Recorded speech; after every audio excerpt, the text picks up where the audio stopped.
அக்கா அக்கா இயேசு உங்களை கூப்பிடுறாரு. ஐயா ஐயா இயேசு உங்களை கூப்பிடுறாரு. அம்மா அம்மா இயேசு உங்களை கூப்பிடுறாரு.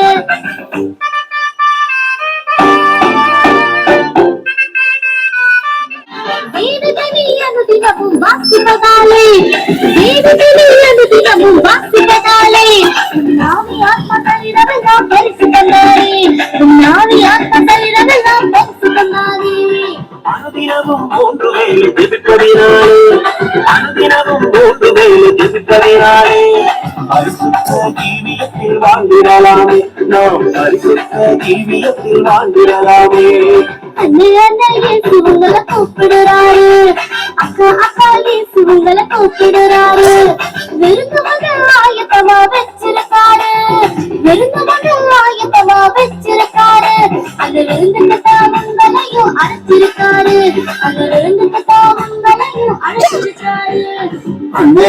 இயேசு உங்களை கூப்பிடுறாரு. அக்கா அக்கா இயேசு உங்களை கூப்பிடுறாரு.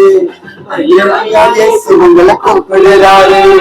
அம்மா அம்மா இயேசு உங்களை கூப்பிடுறாரு. அன்பார்ந்த ஊர் பொதுமக்களே, இந்த நாளிலே உங்களை தேடி நாங்கள் ஒரு நற்செய்தி அறிவிப்பதற்காக வந்திருக்கிறோம். ஆகையினாலே ஆங்காங்க இருக்கிறவங்க ஒரு 10 நிமிஷம் இந்த நற்செய்தி கேட்க வரும்படி உங்களை அன்போடு கூட நாங்கள் அழைக்கிறோம். வேதத்துல ஒரு வார்த்தை விதமா எழுதப்பட்டிருக்கிறது. இயேசு கிறிஸ்து நேற்றும் இன்றும் என்றும் மாறாதவர். இயேசு கிறிஸ்து இந்த உலகத்துல 2000 வருடங்களுக்கு முன்பாக அவர் வாழ்ந்தார். 3.5 வருடங்கள் இந்த உலகத்திலே ஆங்காங்கே சுற்றி திரிந்து ஊழியம் செய்தார். நன்மை செய்கிறவராகவே சுற்றி திரிந்தார் என்று எழுதப்பட்டிருக்கிறது. இயேசு கிறிஸ்து எந்தெந்த ஊருக்கெல்லாம் போனாரோ அந்தந்த ஊர் மக்களுக்கெல்லாம் நன்மையை மாத்திரமே செய்தார். ஆகையினாலே இன்றைக்கு இந்த சாயங்கால வேளையில உங்களை தேடி ஆண்டவராகிய இயேசு கிறிஸ்து வந்திருக்கிறார். எதற்காக வந்திருக்கிறார் என்றால், உங்களுக்கு ஒரு நன்மை செய்வதற்காக, உங்க வாழ்க்கையில ஒரு ஆசீர்வாதத்தை தருவதற்காக ஆண்டவராகிய இயேசு கிறிஸ்து உங்களை தேடி வந்திருக்கிறார். ஆகையினாலே ஆங்காங்க இருக்கிற பெரியவங்க, சிறியவங்க, தாய்மார்கள், நீங்க எல்லாரும் கொஞ்ச நேரம் வெளியே வந்து இந்த பிரார்த்தனையில நீங்க கலந்து கொள்வீர்கள் என்றால் நிச்சயமாகவே ஆசீர்வதிக்கப்படுவீர்கள். வேதத்துல ஒரு வார்த்தை விதமாய் எழுதப்பட்டிருக்கிறது. ஆபத்து காலத்துல என்னை நோக்கி கூப்பிடு, நான் உன்னை விடுவிப்பேன் என்று ஆண்டவராகிய இயேசு கிறிஸ்து சொல்லியிருக்கிறார். உங்களுக்கு ஒரு ஆபத்து வருகிற பொழுது, உங்களுக்கு ஒரு கஷ்டம் வருகிற பொழுது, உங்களுக்கு ஒரு பிரச்சனை வருகிற பொழுது நீங்கள் ஆண்டவராகிய இயேசு கிறிஸ்துவை நோக்கி கூப்பிடுவீர்கள் என்றால் ஆண்டவராகிய இயேசு கிறிஸ்து உங்களுடைய எல்லாவித பிரச்சனையிலிருந்து உங்களுக்கு விடுதலை தருவதற்கு அவர் வல்லமை உள்ள தேவனாயிருக்கிறார். என்ன பிரச்சனையா இருந்தாலும் சரி, என்ன போராட்டமா இருந்தாலும் சரி, தீராத வியாதியா இருந்தாலும் சரி, மந்திர காரியமா இருந்தாலும் சரி, பிசாசு காரியமா இருந்தாலும் சரி, என்ன பிரச்சனையா இருந்தாலும் சரி, ஆண்டவராகிய இயேசுவை குறித்து நீங்கள் கேள்விப்பட்டு இயேசுவே எனக்கு சுகம் தாரு என்று கூப்பிடுவீர்கள் என்றால் உங்களுடைய வாழ்க்கையில ஆண்டவராகிய இயேசு கிறிஸ்து விடுதலை தருவார். யாராயிருந்தாலும் சரி, இயேசு கிறிஸ்து உங்களுக்கு விடுதலை தருவார். என்னை நோக்கி கூப்பிடு, அப்பொழுது நான் உன்னை விடுவிப்பேன் என்று சொன்ன ஆண்டவர், அவரை நோக்கி நீங்க கூப்பிட்டீங்க அப்படின்னா நிச்சயமாகவே உங்களுக்கு விடுதலை கிடைக்கும்.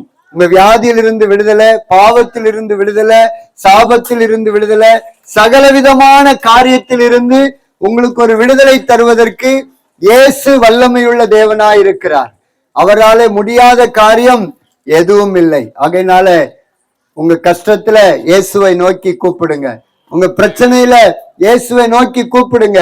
நிச்சயமாகவே நீங்கள் விடுவிக்கப்படுவீர்கள். இதே போலதான் 20 வருஷத்துக்கு முன்னாடி என்கிட்ட வந்து 2 பேர் சொன்னாங்க, நான் வியாதிப்பட்டு மரண படுக்கையில் இருந்தேன். அப்போ சொன்னாங்க, ஐயா நீங்க இயேசுவை நம்புங்க, இயேசுவை நோக்கி கூப்பிடுங்க, வியாதியில் இருந்து நீங்க விடுதலை பெறுவீர்கள் அப்படிங்கிற அந்த வார்த்தைகளை சொல்லிட்டு எனக்காக ஜெபம் பண்ணிட்டு அவங்க போயிட்டாங்க. பாருங்க, அவங்க போன பிற்பாடு அவங்க கொடுத்த அந்த துண்டு பிரதிய நான் படிக்க ஆரம்பித்தேன். அந்த துண்டு பிரதிய படிக்க படிக்க ஆண்டவராகிய இயேசு மேல எனக்கு நம்பிக்கை வந்துடுச்சு. ஆண்டவராகிய இயேசு கிறிஸ்து மேல எனக்கு விசுவாசம் வந்துட்டுது. பாருங்க, அவங்க சொன்னபடியே ஆண்டவராகிய இயேசுவை நோக்கி நான் கூப்பிட்டேன். பாருங்க, வியாதிப்பட்ட அந்த சூழ்நிலையில, மருத்துவமனையில் ஆபத்தான நிலைமையில் இருந்த அந்த சூழ்நிலையில என்னுடைய கூப்பிடுதலின் சத்தத்தை கேட்டு இயேசு என் பக்கத்துல வந்தார், என்னை தொட்டார், சுகமாக்கினார், வாழ வைத்தார். இன்று வரைக்கும் சுகத்தோடு ஆசீர்வாதமாய் வாழ்ந்து கொண்டிருக்கிறேன். அந்த இயேசுதான் இன்னைக்கு உங்களுக்கு இந்த வார்த்தைகளை சொல்லுவதற்கு எங்களை அனுப்பி வைத்திருக்கிறார். ஆபத்து காலத்துல என்னை நோக்கி கூப்பிடு, நான் உன்னை விடுவிப்பேன் என்று அவர் சொல்லியிருக்கிறார். அந்த வார்த்தையின்படி நான் இயேசுவை நோக்கி கூப்பிட்டேன். இயேசுவே எனக்கு சுகம் தாருன்னு கூப்பிட்டேன். ஏசப்பா என் பக்கத்துல வந்தாங்க, என்னை தொட்டாங்க, சுகமாக்கினாங்க, சுகத்தோடு வாழ்ந்து கொண்டிருக்கிறேன். அதே போல நீங்களும் ஏசப்பாவை நோக்கி கூப்பிடுங்க. உங்க கஷ்டத்துல ஏசப்பா நோக்கி கூப்பிடுங்க, உங்க பக்கத்துல வருவார். உங்க பக்கத்துல வந்து நான் உங்களுக்கு என்ன செய்யணும் அப்படின்னு கேட்பார்.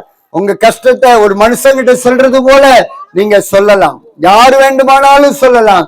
ஏசப்பா முழு உலகத்திற்கு ஆண்டவர், முழு உலகத்திற்கும் கடவுள். நீங்க எங்கிருந்து கூப்பிட்டாலும் சரி, ஏசப்பா வருவார். நான் ஆம்பூர் மருத்துவமனையிலிருந்து இயேசுவேன்னு கூப்பிட்டேன், மருத்துவமனைக்குள்ள வந்தார், என்னை தொட்டார், சுகமாக்கினார். அதனால நீங்களும் கூப்பிடுங்க. என்ன கஷ்டமா இருந்தாலும் சரி, என்ன பிரச்சனையா இருந்தாலும் சரி, கூப்பிட்டு பாருங்க, நிச்சயமாகவே உங்களுக்கு ஆசீர்வாதம் கிடைக்கும். ஆபத்து காலத்துல என்னை நோக்கி கூப்பிடு, நான் உன்னை விடுவிப்பேன் என்று சொன்ன ஆண்டவர் இன்றைக்கும் மாறாத தேவனாய் இருக்கிறார். ஆகையினால இப்போ நான் உங்களுக்காக ஒரு சின்ன பிரார்த்தனை பண்ண போறேன். இந்த ஜெப நேரத்துல நீங்க என்னோடு கூட இணைந்து இருக்கிற இடத்துல, ஏசப்பா நான் இந்த கஷ்டத்துல இருக்கிறேன், ஏசப்பா இந்த பிரச்சனையில இருக்கிறேன், ஏசப்பா என் குடும்பத்துல சமாதானம் இல்ல, என் குடும்பத்துல சந்தோஷம் இல்லை அப்படின்னு நீங்க ஆண்டவர்கிட்ட பேசலாம். எனக்கு சமாதானம் தாரும், சந்தோஷம் தாரும், நிம்மதி தாரும்னு கேட்டீங்க அப்படின்னா நிச்சயமாகவே ஆண்டவராகிய இயேசு கிறிஸ்து உங்களிடத்துல வந்து உங்களுக்கு சமாதானத்தையும் சந்தோஷத்தையும் நிம்மதியையும் விடுதலை கொடுத்து ஆசீர்வதிப்பார். நம்மளை வாழ வைப்பதற்காகத்தான் ஆண்டவராகிய இயேசு கிறிஸ்து 2000 வருடங்களுக்கு முன்பாக சிலுவையில ரத்தம் சிந்தி மரித்தார். உங்களுக்காக எனக்காக இயேசு சிலுவையில ரத்தம் சிந்தி மரித்திருக்கிறார். அந்த இயேசு மரித்து அடக்கம் பண்ணப்பட்டு 3வது நாள் உயிரோடு எழுந்து இன்றைக்கும் அவர் ஜீவிக்கிறார். அந்த இயேசு தான் இன்னைக்கு உங்களை அழைக்கிறார். வருவாய் தருணம் இதுவே அழைக்கிறாரே, வல்ல ஆண்டவர் இயேசு வந்தை. வருவாய் தருணம் இதுவே அழைக்கிறாரே, வல்ல ஆண்டவர் இயேசு வந்தை. வாழ்நாளை எல்லாம் வீணாளா வருத்தத்தோடு கழிப்பது ஏன், வாழ்நாளை எல்லாம் வீணாளாய் வருத்தத்தோடு கழிப்பது ஏன், வந்தவர் பாதம் சரணடைந்தார், வாழ்வித்து உன்னை சேர்த்து கொள்வார். வருவாய் தருணம் இதுவே அழைக்கிறாரே, வல்ல ஆண்டவர் இயேசு வந்தை. பரலோக பிதாவே, இந்த நாளுக்காக இந்த வேலைக்காக நன்றி. ஏசப்பா, இந்த ஊர்ல இருக்கிற எல்லா மக்களுக்காக எல்லா குடும்பத்திற்காக நாங்கள் ஜெபிக்கிறோம். எல்லா குடும்பத்தையும் ஆசீர்வதியும். யார் யார் குடும்பத்துல என்னென்ன பிரச்சனையோ அந்த பிரச்சனையெல்லாம் தீரட்டுப்பா.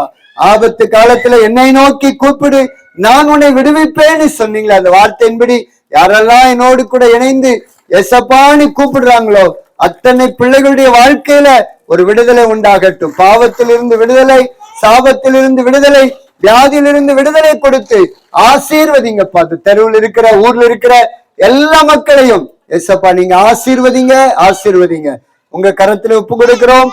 படிக்கிற பிள்ளைகளை ஆசீர்வதிங்க, வேலை செய்கிற பிள்ளைகளை ஆசீர்வதிங்க. இந்த கிராமத்தில் இருக்கிற எல்லா மக்களையும் ஆசீர்வதித்து ரட்சிப்புகளை நடத்தும். உங்க கரத்துல ஒப்பு கொடுக்கிறோம், பொறுப்பெடுத்துக் கொள்ளும். இயேசுவின் நாமத்தில் ஜெபிக்கிறோம் நல்ல பிதாவே, ஆமென், ஆமென்.